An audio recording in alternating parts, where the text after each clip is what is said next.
Greetings, friends. Disclosure Artist here, and I figured I would step back in and share my opinion on something that's going on right here, right now, and that is the perfectly well-timed release of the next Borat movie, subsequent film, and of course the presidential election and the state of the world's affairs and everything.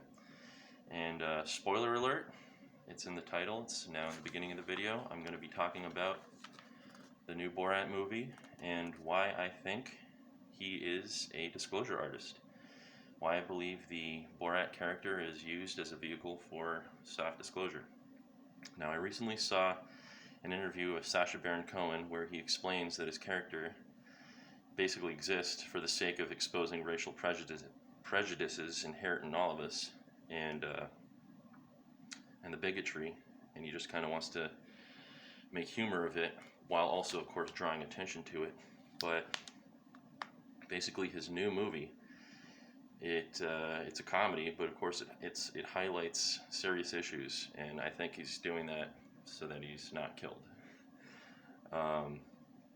which is intelligent, of course. In a recent screening of V for Vendetta, they were talking about how artists use lies to tell the truth, while politicians use lies to cover up the truth. And I think he's very much so doing that with his work. So I'm just kind of going to go through the movie and explain to you why I think it's so important that everybody see it and also understand what I think he's trying to do specifically. So the first point, it shows President Trump diffusing tension with foreign adversaries, and they make a statement about Obama standing against everything American, and then they wrap the whole series of pointing fun at politicians by showing Justin Trudeau, the Canadian Prime Minister, in blackface. So you know what kind of a movie it's going to be. It's going to be absurd. It's going to pay homage to the original Borat and how insane that movie was. But of course, he's protecting himself. The next scene, he walks into a costume store as he realizes that he can't continue to do this without being recognized by everybody in the world. He decides to get some disguises, and the first one he sees is an exact copy of a Borat costume, and it says "stupid foreign reporter" on the name of the costume, so, for copyright reasons. But I mean, obviously he's reinforcing the fact that, he can say whatever he wants. Who are you? You're not going to believe him anyway. He's just a stupid foreign reporter. And that's part of it.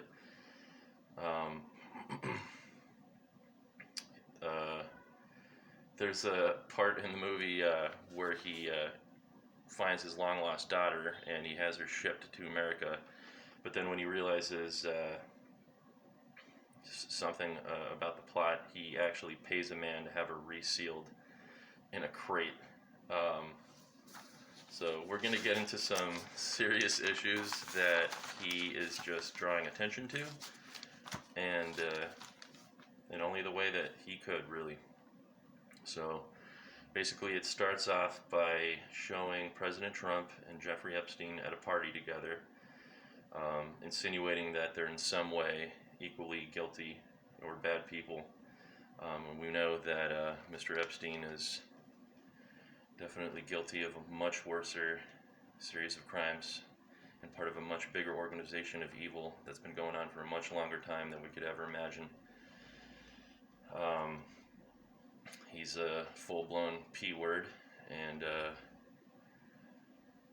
our president might be a misogynist, but it's definitely not as bad as a full-blown pedophile. So you decide, America. Basically, the next scene, they're trying to insinuate that he's in even some way, shape, or form the same type of predator or monster, which is just a joke in itself right there. He makes a comment about some women being attractive. They are, of course, of age, and there's a big, strong line between a minor and a full-grown woman. So later on in the movie, he is basically trying to get his the person who's in charge of his country, of Kazakhstan, who he's now trying to redeem his image. He's trying to get him into the strongman club, which of course in reality would probably be the Bilderberg organization, or any any strong group of wealthy politician bureaucrats who control the world make decisions that affect little people like you and me. Anyway, he's trying to get into that club, and he's trying to do it by having a living bribe. And that would be, of course, Borat's daughter. So he basically has to get Borat's daughter sold off to one of our American politicians in order to redeem his image. And it's a bit of a blackmail, and he takes his daughter to a farm and feed store to buy a cage for her for human trafficking. It's basically what they're doing. And the guy who sells it to him, he's probably being outed for doing it to others. I mean, I don't know. The fact that he even answers the questions that Borat asks him, it's just insane. But I mean, this is not the first time that he's shining a light on this subject. In the first movie, he tried to kidnap Pam Anderson by throwing a sack over her head and abducting her for the purposes of marriage. Again, it's a joke, haha, but it's a very real subject. He even gets a high five for misinformation about Donald Trump caging Mexican children. So again, he's throwing the laughter back in our face about how ignorant we are. If we're willing to laugh at this, laugh at that, we obviously don't know the seriousness of the issue. Anyway, he's lowbrow showing support. He can't show deliberate support, or he'll just be burned alive, publicly and privately.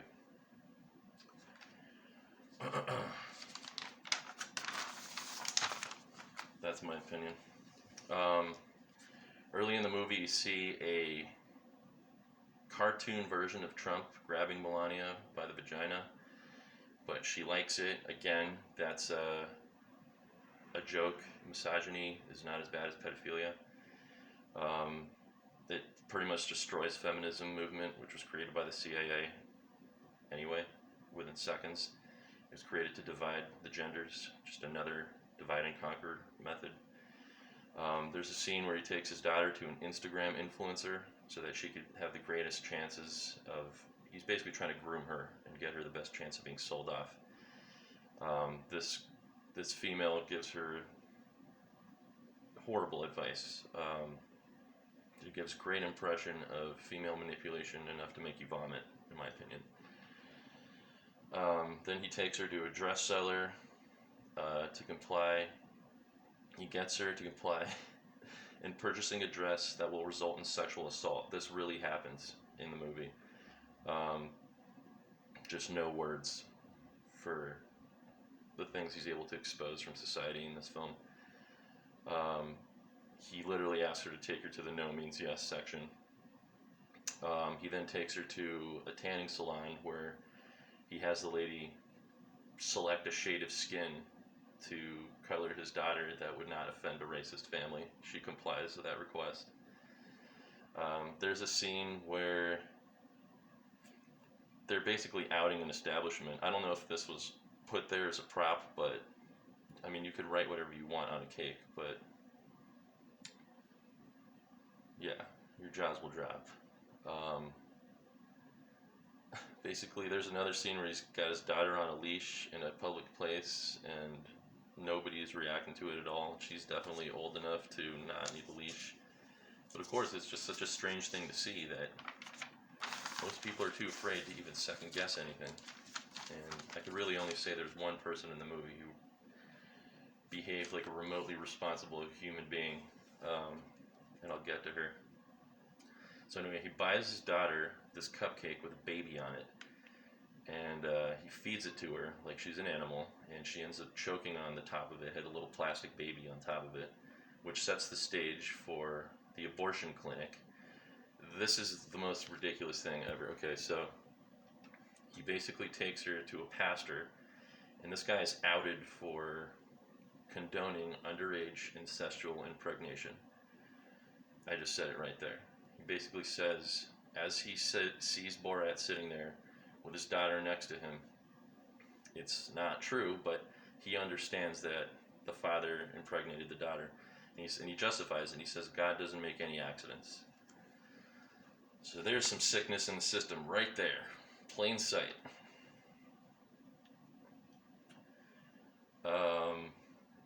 Yeah. Later on in the movie, they go to a debutante ball where a guy says pretty girls are fun, as if he's used to dealing in them. These are wealthy aristocrats that he's exposing for their degradation. Another guy even offers $500 for Borat's daughter. And while overhearing this, the guy who the guy who offered the money, his daughter overhears him do this and said that it's fucking gross. And God knows if he was serious or not. Later on, further evidence that I think Sacha Baron Cohen is protected. Otherwise, I don't know how he survived this, but he walked into a meeting of Vice President Pence, and he's basically wearing a KKK outfit. And seconds later, he changes into another outfit where he's wearing a Trump costume, and he's wearing one of those silicone masks that you can move your mouth in. And nobody in this rally was wearing a mask. This is, of course, during the COVID-19 pandemic. This is in the middle of it. So they're exposing that. Nobody's taking it seriously among these politicians or within this group of people in this part of the world at all. He gets a doctor to admit that he would try to attack his daughter if he wasn't there. So that's just creepy. This is a plastic surgeon who's suggesting that his daughter get breast implants, and basically admitted that he would rape her and jump her if his father wasn't there. So that's creepy. He later on displays sadness because there's a book that he has to obey blindly, which is basically the manual of how to treat your daughter. And it's a disgusting book about how, women, it's making fun of the fact that women have no rights in third world countries, etc. And he's comparing it, of course, to the Bible. He doesn't want to have to give away his daughter per the dictation of the book. So basically he comes to a scene where he's got to leave his daughter with a babysitter, and this is the woman I'm telling you about. She was completely unaware that she was being pranked, and I think this is the best person in the film. She's super not okay with the degrading behavior, and like I said, she's the first person to respond accordingly. Later on, they're making a joke that Facebook is the only true source of information, not the daughter manual, because Facebook says that the Holocaust is a fairy tale. So they're pointing out the fact that people get their information from completely absurd sources, and really it shouldn't be trusted. He then sees a very loving woman at a synagogue who diffuses all of the racial tension that was just built up in him by his nation. This is a beautiful person who welcomes him into the synagogue. Later on, he touches on some really, really dark, very, very important information. He meets up with some southern folk, I guess you could call them hillbillies. I don't know how he's trying to really portray them, but he calls them great American scientists, and they start talking about QAnon.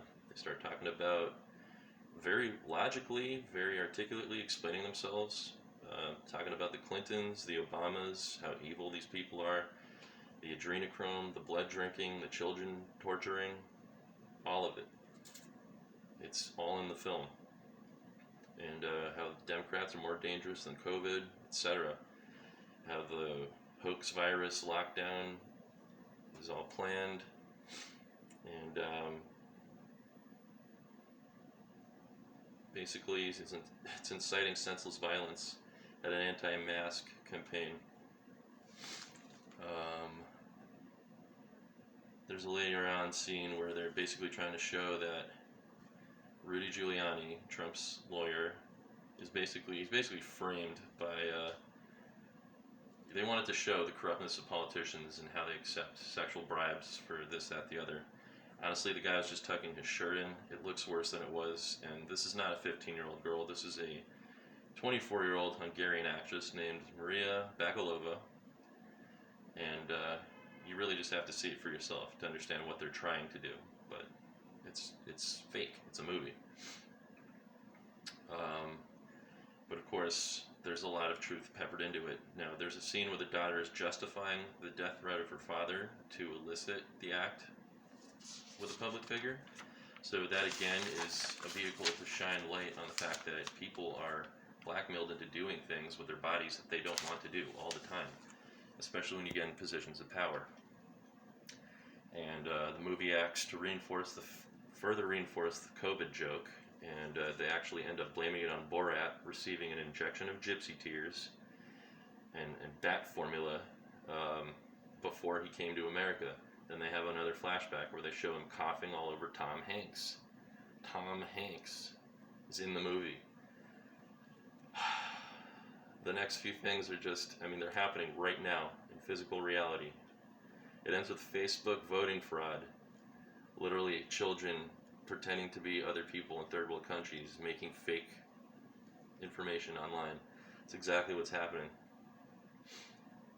It ends with him wearing a maskini.